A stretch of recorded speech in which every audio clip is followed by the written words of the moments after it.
ಐತೆ, ಅದನ್ನ ನೋಡೋಕೆ ಹೋಗ್ತಾ ಇದ್ವಿ.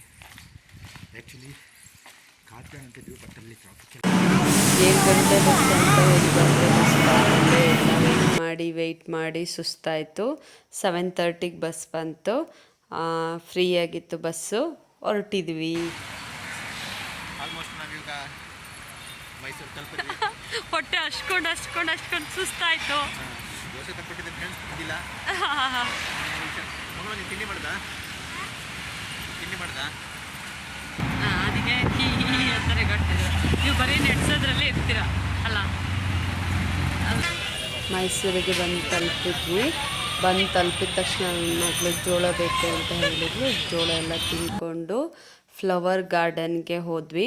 ಫ್ಲವರ್ಸ್ ಎಲ್ಲ ಇನ್ನೂ ಆ ವರ್ಕ್ ಏನಿತ್ತು ಅದು ಪ್ರೋಸೆಸ್ ಇನ್ನೂ ಕೆಲಸ ಮಾಡ್ತಾನೇ ಇದ್ದರು. ಆದರೆ ಎಲ್ಲ ನೋಡೋಕ್ಕೆ ತುಂಬ ಚೆನ್ನಾಗಿತ್ತು. ಮತ್ತು ತುಂಬ ಖುಷಿ ಆಗ್ತಾಯಿತ್ತು, ಎಷ್ಟೊಂದೆಲ್ಲ ಫ್ಲವರ್ಸ್ ಇದೆ ಮತ್ತು ನ್ಯಾಚುರಲ್ ಫ್ಲವರ್ಸ್ ಅಲ್ವಾ, ಅದೆಲ್ಲ ನೋಡೋದಕ್ಕೆ ತುಂಬ ಖುಷಿ ಆಗ್ತಿತ್ತು. ಲಾಸ್ಟ್ ಇಯರ್ಗಿಂತ ಈ ವರ್ಷ ಸ್ವಲ್ಪ ವೆರೈಟಿಯಾಗಿ ಮಾಡಿದ್ದಾರೆ, ಚೇಂಜಸ್ ಎಲ್ಲ ಮಾಡಿದ್ದಾರೆ. ಎಷ್ಟು ಚೆನ್ನಾಗಿದೆ ನೋಡಿ ಅಲ್ಲಿ ಫ್ಲವರ್ಸ್ ಎಲ್ಲ. ಇದೆಲ್ಲ ಬೆಳೆಯೋದಕ್ಕೆ ಎಷ್ಟು ಕಷ್ಟಪಟ್ಟಿರ್ಬೇಡ ಅವರು. ಹಾಗೆ ಆ್ಯಕ್ಚುಲಿ ಕಷ್ಟಪಟ್ಟಿರೋದು ಯಾರು ಅಂದರೆ ಇವ್ರಿಗಿಂತನೂ ರೈತರು ಈ ಹೂವೆಲ್ಲ ಬೆಳೆಯೋಕ್ಕೆ. ನೋಡಿ ಹೂವಲ್ಲೇ ಐ ಲವ್ ಯು ಭೂಮಿ ಅಂತ, ಅಂದರೆ ಭೂಮಿ ಥರ ಬಸ್ ಥರ ಆಗಿರ್ಬೋದು. ಇದು ಬಂದುಬಿಟ್ಟು ಈಗ ಏನು ಸರ್ಕಾರದ ಯೋಜನೆಗಳಿದೆ ಆ ಥರ ನೋಡಿ. ಮಗಳು ನಿಂತಿದ್ದಾಳೆ, ಏನು ಫಿಶ್ಶು ಪ್ಲಸ್ ಇದೇನು ನಂದಿನಷ್ಟು ಸುಂದರವಾಗಿ ಮಾಡಿದ್ದಾರೆ. ತುಂಬ ಇದೇ ಥರ ಮಾಡಿದ್ದಾರೆ, ನೋಡಲಿಕ್ಕೆ ಎರಡು ಕಣ್ಣು ಸಾಲಲ್ಲ. ಈ ಥರದ್ದೆಲ್ಲ ನೋಡಿ ನಾವು ಎಂಜಾಯ್ ಮಾಡಬೇಕು. ದಿನ ಎಷ್ಟೋ ಚಿಂತೆಗಳಿರುತ್ತೆ. ಸಂಜೆ ನಮ್ಮ ಜೊತೆ ನಮ್ಮ ಅಪ್ಪ ಜಾಯ್ನ್ ಆದರು.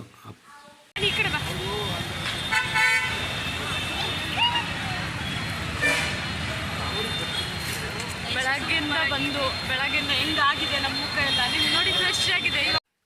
ಅಲ್ಲಿಂದ ಬಂದ ತಕ್ಷಣ ಕಾಫಿ ಎಲ್ಲ ಕುಡಿದು ನಾವು ಹೋಗಿದ್ದು ಲೈಟಿಂಗ್ಸ್ ನೋಡೋಕ್ಕೆ. ಹಿಂಗೆ ಹೋಗ್ತಾ ಇರುವಾಗ ತುಂಬ ಲೈಟಿಂಗ್ಸ್ಗಳು ಹಾಕಿದ್ರು. ಎಲ್ಲ ಏನು ಒಂಥರ ರಿಯಲಿಸ್ಟಿಕ್ ಆಗಿತ್ತು.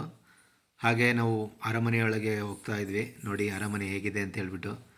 ನಮಗೆ ದೂರದಿಂದ ಬಸ್ಸಲ್ಲಿ ಹೋಗುವಾಗ ನೋಡಿ ಎಷ್ಟು ಚೆನ್ನಾಗಿದೆ ಅರಮನೆ ಅನಿಸ್ತಿತ್ತು. ಇವತ್ತು ಸ್ವಲ್ಪ ಹತ್ತಿರದಲ್ಲಿ, ತುಂಬ ಹತ್ತಿರ ಏನಲ್ಲ, ಹತ್ತಿರದಲ್ಲಿ ನೋಡಿದ್ದು ಇನ್ನೂ ಖುಷಿ ಆಯಿತು. ಲೈಟಿಂಗ್ಸ್ ಆಗಿರ್ಬೋದು ನಮ್ಮ ಕಣ್ಣಿಗೆ ಎಷ್ಟೊಂದು ಖುಷಿ ಕೊಡುತ್ತೆ ಅಂತ ಹೇಳಿದ್ರೆ, ಅರಮನೆ ಅಂತ ನಾವು ಸಿನಿಮಾದಲ್ಲಿ ಕಥೆಯಲ್ಲಿ ಕೇಳಿದ್ವಿ, ನೋಡಿದ್ವಿ ತುಂಬ ದೂರದಿಂದ. ಆದರೆ ಇಷ್ಟು ಹತ್ತಿರದಿಂದ ನೋಡುವಾಗ ಅದು ನಮಗೊಂಥರ ಖುಷಿಯಾಗುತ್ತೆ. ನೋಡಿ ಲೈಟಿಂಗ್ಸ್ ಎಲ್ಲ ಚೆನ್ನಾಗಿ ಹಾಕಿದ್ದಾರೆ. ಆ್ಯಕ್ಚುಲಿ ಅಲ್ಲಿ ಅವತ್ತು ವಿಜಯ್ ಪ್ರಕಾಶ್ ಅವ್ರದ್ದು ಸಿಂಗಿಂಗ್ ಏನೋ ಇತ್ತು ಅಂತ ಹೇಳಿಬಿಟ್ಟು ತುಂಬ ಜನ ಸೇರಿದರು. ನಾವು ಹಾಗೆ ಹೋಗ್ತಾ ಇದ್ವಿ. ಆ್ಯಕ್ಚುಲಿ ನಮಗೆ ಅಲ್ಲಿ ಆ ಥರ ಫಂಕ್ಷನ್ ಇರೋದು ಗೊತ್ತಿರಲಿಲ್ಲ. ನಾವು ಜಸ್ಟ್ ಅರಮನೆ ನೋಡೋಣ ಅಂತ ಹೋದ್ವಿ. ಇದೇ ನೋಡಿ ಅರಮನೆ ಫ್ರಂಟ್ ಸೈಡು. ಹಾಗೆ ಅಷ್ಟರೊಳಗೆ ಕರೆಕ್ಟಾಗಿ ಸ್ಟಾರ್ಟ್ ಆಯಿತು ಫಂಕ್ಷನ್ನು. ವಿಜಯ್ ಪ್ರಕಾಶ್ ಕೂಡ ಬಂದರು. ಅಲ್ಲಿ ತುಂಬ ರಶ್ ಇದ್ರಿಂದ ಕರೆಕ್ಟಾಗಿ ನೋಡೋಕ್ಕಾಗಲಿಲ್ಲ, ವೀಡಿಯೋನೂ ಮಾಡೋಕ್ಕಾಗಲಿಲ್ಲ. ಅಲ್ಲಿಂದ ನಾವು ಮುಖ್ಯ ಬೀದಿಗೆ ಬಂದ್ವಿ. ಇಷ್ಟೊಂದು ಲೈಟಿಂಗ್ಸ್ ನೋಡಿ. Good morning friends. ನೆನ್ನೆಲ್ಲ ತಿರ್ಗಾಡಿ ಸುಸ್ತಾಗಿತ್ತು. ಇವತ್ತು ನೋಡಿ ಮತ್ತೆ ನೋಡಿ ಹೇಗಿತ್ತತ್ತೆ ನೆನ್ನೆ? ಚೆನ್ನಾಗಿತ್ತ? ಇವರು ನನ್ನ ನಾದ್ನಿ ನೋಡಿ, ಮುಖ ಏನು ತೊಳೆದಿಲ್ಲ ಅಂತೆ, ಆದ್ರೂ ಚೆನ್ನಾಗಿ ಕಾಣಿಸ್ತಾ ಇದ್ದಾರೆ. ಈ ಕಡೆ ಮೇಲೆ ಬೆಳಕು ಮೋಸ್ಟ್ಲಿ ಎಂತ ಬಿಸಿಲಿಗೆ ಎಡಿಟ್ ಅಲ್ಲಿ ಸೂಪರ್ ಕಾಣ್ತಿದೀವಲ್ಲ. ಇವತ್ತು ರಜೆ ಹಾಕಿ ಬಂದಿದ್ದಾರೆ ನೋಡಿ, ರಜೆ ಹಾಕಿ ಮೈಸೂರಿಗೆ ಬಂದಿದ್ದಾರೆ. ಯಾರೆಲ್ಲ ವಿಡಿಯೋನ ನಮ್ಮ ಮ್ಯಾನೇಜರ್ ನೋಡಿದ್ರೆ ಪಕ್ಕ ನನ್ನ ನೆಕ್ಸ್ಟ್ ಮಂತ್ ಇಂದ ಕಿರ್ತಿರ್ತಾರೆ. ನೆಕ್ಸ್ಟ್ ಬೇರೆ ಜಾಬ್ ಹುಡುಕ್ಬೇಕಷ್ಟೇ. ನೋಡಿ ನಾ ರೆಸ್ಯೂಮ್ ಹಾಕಿರ್ತೀನಿ, ಯಾರು ಕೆಲಸ ಇದ್ರೆ ನನಗೆ ಹೇಳಿ. ಹೌದೌದು, ಕೆಲಸ ಇದ್ರೆ ಹೇಳಿ. ಒಂದ್ಸಲ ಹೇಳಿ. ಬೆಟ್ಟದ ನೆಲ್ಲಿಕಾಯಿ, ಆಮೇಲೆ ಪುದೀನ, ಕರಿಬೇವು, ಲವಂಗ, ಮೆಣಸು, ಬೆಳ್ಳುಳ್ಳಿ, ಏನದು ಜಿಂಜರ್, ಪುದೀನ. ಇದು ಕುಡಿಯೋದ್ರಿಂದ ಏನು ಯೂಸ್?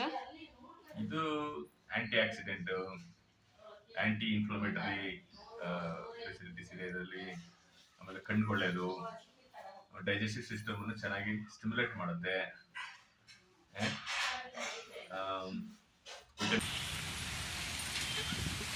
ಈ ನೋಡಿ ಇಲ್ಲಿಗೆ ರೆಡಿ ಆಗಿದ್ದೀವಿ. ನಮಸ್ತೆ ಅಂತ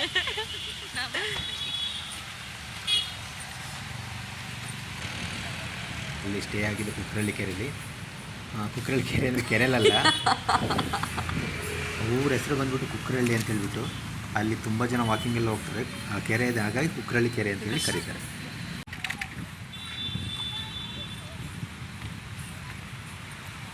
ಏನ್ರಿ ಇದು ಹಾಯ್ ಹೈ ಹಾಂ ಫ್ರೆಂಡ್ಸ್, ನಾವಿವತ್ತು ಯಾವ ಪ್ಲೇಸ್ ಇದೆ? ಕುಕ್ಕರಲ್ಲಿ ಕೆರೆ. ಕುಕ್ಕರಳ್ಳಿ ಕೆರೆ ಇದೆ. ಇಲ್ಲಿ ತುಂಬ ಹೂಗಳು ಮತ್ತು ಕೆರೆ ಎಲ್ಲ ಇದೆ, ಅದಕ್ಕೆ ಕುಕ್ಕರಳ್ಳಿ ಕೆರೆ. ಆ್ಯಕ್ಚುಲಿ ಊರ ಹೆಸರು ಕುಕ್ಕರಳ್ಳಿ. ಇಲ್ಲಿ ಒಂದು ಕೆರೆ ಇದೆ, ಅದಕ್ಕೆ ಕುಕ್ಕರಳ್ಳಿ ಕೆರೆ ಅಂತ ಕರೀತಾರೆ. ಬೆಳಗ್ಗೆ ವಾಕಿಂಗ್ ಹೋಗೋಕ್ಕೆಲ್ಲ ಒಳ್ಳೆ ಪ್ಲೇಸ್ ಇದು. ಮುಂದೆ ತುಂಬ ಒಳ್ಳೊಳ್ಳೆ ಹೂಗಳು, ಪಕ್ಷಿಗಳು ಇಲ್ಲಿ ಕೇಳ್ಪಟ್ಟಿದ್ವಿ. ನೋಡೋಣ ನಾವು ಯಾರೆಲ್ಲ ಬಂದಿದ್ದೀವಿ ಅಂತ ನೋಡಿ. ನಮ್ಮ ಹಸ್ಬೆಂಡ್, ಆಮೇಲೆ ಸ್ವರ್ಣ, ಸ್ವಲ್ಪ ಟ್ರಾನ್ಸ್ಫರ್ ಮಾಡೋಣ ಅಂದ್ಕೊಂಡಿದ್ದೆ. ಮೇಲ್ ರೋಡ್ ಕುಡಿಸ್ತೈತೆ, ಒಣ್ಣಾಗೈತೆ. ಲಗೇಜ್ ಹೊರಕ್ಕೆ ಅಂತ ಇಬ್ಬರನ್ನ ಕರ್ಸಿದ್ವಿ. ನೋಡಿ ಫ್ರೆಂಡ್ಸ್, ಇಲ್ಲೊಂದು ಅಲ್ಲೊಂದು.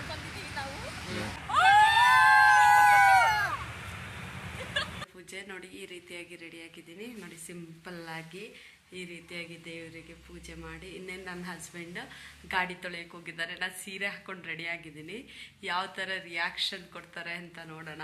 ಯಾವತ್ತೂ ಸೀರೆ ಹಾಕ್ಕೊಂಡಿರಲಿಲ್ಲ ಆಯುಧ ಪೂಜೆಗೆಲ್ಲ. ನಾನು ಸುಮ್ಮನೆ ಫ್ರೀಯಾಗಿದ್ನಲ್ಲ ಅಂತ ಹೇಳ್ಬಿಟ್ಟು, ಮತ್ತು ನನ್ನ ಮಗಳು ಇರಲಿಲ್ಲ, ಅದಕ್ಕೆ ಅಂತ ಹೇಳ್ಬಿಟ್ಟು ನಾನು ಸೀರೆ ಹಾಕ್ಕೊಂಡು ರೆಡಿಯಾಗಿದ್ದೀನಿ. ಬಂದ್ಬಿಟ್ಟು ಏನು ರಿಯಾಕ್ಷನ್ ಕೊಡ್ತಾರೆ. ನಮ್ಮ ಅತ್ತೆ ಮನೆಯಿಂದ ತಿಂಡಿ ಬಂದಿದೆ ನೋಡಿ. ಬೆಳಗ್ಗೆ ನನ್ನ ಮಗಳು ಅವ್ರ ಅಪ್ಪ ಎಲ್ಲ ಹೋಗ್ಬಿಟ್ಟು ತಿಂಡಿ ಎಲ್ಲ ಮಾಡಿಸ್ಕೊಂಡ್ಬಿಟ್ಟು ಬಂದಿದ್ದಾರೆ. ಗಾಡಿ ಎಲ್ಲ ತೊಳ್ಕೊಂಡು ತಿಂಡಿ ನೋಡಿ. ಎಷ್ಟು ನೀಟಾಗಿ ನರಿಗೆಗಳು, ಎಷ್ಟು ನರಿಗೆಗಳಾಗಿದೆ. 1 2 3 4 5 ನರಿಗೆಗಳಾಗಿದೆ. ಇಟ್ಕೊಂಡಿಲ್ಲ, ಹಾಗೆ ಕೂತಿದೆ, ಸಾಫ್ಟ್ ಆಗಿದೆ. ಇದಕ್ಕೆ ಬ್ಲೌಸ್ ಮ್ಯಾಚಿಂಗ್ ಮಾಡಿರೋದು. ಇದ್ರ ಬ್ಲೌಸ್ ಅಲ್ಲ, ಈ ಬ್ಲೌಸ್ ನೋಡಿ ಎಷ್ಟು ಮ್ಯಾಚಿಂಗ್ ಆಗ್ತಿದ್ಯಾ ರೀ? ಚೆನ್ನಾಗಿದೆ, ಚೆನ್ನಾಗಿ ಕಾಣಿಸ್ತಿದ್ದೀನ ಅಲ್ವಾ? ಚೆನ್ನಾಗಿ ಕಾಣಿಸ್ತಿದ್ಯಾ? ಚೆನ್ನಾಗಿ ಕಾಣಿಸ್ತಿದ್ಯಾ? ಬರೀ ಯಾವಾಗ್ಲೂ ಬರೀ ಚೆನ್ನಾಗಿ ಕಾಣಿಸ್ತಿದ್ಯಾ. ನಾನೇ ಕೇಳ್ಬೇಕು ಸೀರೆ ಉಟ್ಕೊಂಡಾದ್ಮೇಲೆ, ನೀ ಚೆನ್ನಾಗಿ ಕಾಣಿಸ್ತಿದ್ದೀನಾ ಅಂತ. ಚೆನ್ನಾಗಿ ಕಾಣಿಸ್ತಿದೆ, ತುಂಬ ಚೆನ್ನಾಗಿ ಕಾಣ್ತದೆ. ಬರೀ ಇದೊಂದೇ. ನನ್ನ ಮಗಳು ನೋಡ್ರಿ, ನೀವು ನನ್ನ ಚೆನ್ನಾಗಿ ಕಾಣಿಸ್ತೀವಿ. ಯಾವ ಕಡೆ ಫೋಕಸ್ ಮಾಡಿ ಇಲ್ಲಿ. ಅವರೇ ಬ್ಯೂಟಿಫುಲ್. ಅಲ್ಲಿ ನೋಡಿ, ಅಲ್ಲಿ ಹೆಂಗಾಗಿದೆ ಮುಖ. ಅಲ್ಲಿ ನೋಡಿ, ಅಲ್ಲಿ ಅಲ್ಲಿ ನೋಡಿ. ಪೂಜೆ ಆಯ್ತಾ? ಪೂಜೆ ಆಗಕ್ಕೆ ಕಾಯ್ತಾ ಇದ್ವಿ. ಎಂತ 1:30 ತನಕ ಪೂಜೆ ಮಾಡಂಗಿಲ್ಲ ಅಲ್ಲ. 12 ಗಂಟೆ ಆಯ್ತು. ಕಾರ್ ತೊಳೆದು ನನ್ನ ಹಸ್ಬೆಂಡ್ ಚಿನ್ನದ ಕಾರ್ ಮಾಡ್ಕೊತಿದ್ದಾರೆ.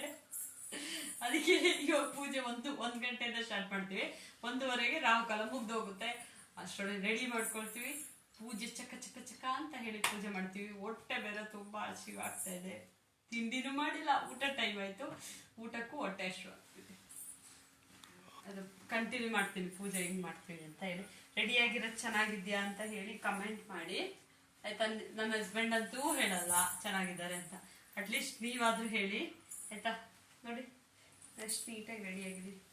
ಕಂಟಿನ್ಯೂ ಮಾಡ್ತೀನಿ ನೆಕ್ಸ್ಟ್. ನೋಡಿ ಫ್ರೆಂಡ್ಸ್, ಗಾಡಿ ಎಲ್ಲ ತೊಳೆದು ಇವರಿಗೆಲ್ಲ ರೆಡಿ ಮಾಡಿ ಎಲ್ಲ ಕೊಟ್ಟೆ. ಆಯುಧ ಪೂಜೆ ಇರೋದ್ರಿಂದ ಪೂಜೆ ಮಾಡ್ತಾಯಿದ್ದಾರೆ. ಗಂಡ ಹೋಗುವಾಗ ಚೆನ್ನಾಗಿ ಹೋಗಿ ಬರಲಿ ಅಂತ ಹೇಳ್ಬಿಟ್ಟು. ಸೊ ಈಗ ಈ ಕಾರ್ ತೊಗೊಂಡು 3 ವರ್ಷ ಆಯಿತು. ಚೆನ್ನಾಗಿ ಹೋಗ್ತಾಯಿದೆ, ನಡೀತಾ ಇದೆ. ಒಂದು ವೆಹಿಕಲ್ ಬೇಕೇ ಬೇಕು. ಈ ವೆಹಿಕಲ್ಲೇ ನಮ್ಮನ್ನ ಒಂದು ಕಡೆಯಿಂದ ಇನ್ನೊಂದು ಕಡೆಗೆ ಕರ್ಕೊಂಡು ಹೋಗೋದು. ಮಗಳು ಸೈಡ್. ಸೊ ಅದಕ್ಕೆ ಚೆನ್ನಾಗಿ ಪೂಜೆ ಮಾಡ್ತಿದ್ದಾಳೆ ನನ್ನ ವೈಫು. ನೀವು ಕೂಡ ನಮ್ಮ ಗಾಡಿನ ಪೂಜೆ ಮಾಡಿ.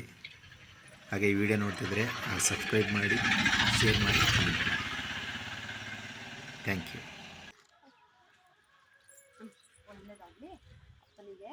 ಇಟ್ಕೊ, 2 ಕೈಲಿ ಇಟ್ಕೊ. ಹಾಂ, ಅಪ್ಪನಿಗೆ ಒಳ್ಳೇದಾಗಲಿ ಅಂತ. ಹಾಂ, ಬಗ್ಗಿ ಪೂಜೆ ಮಾಡು.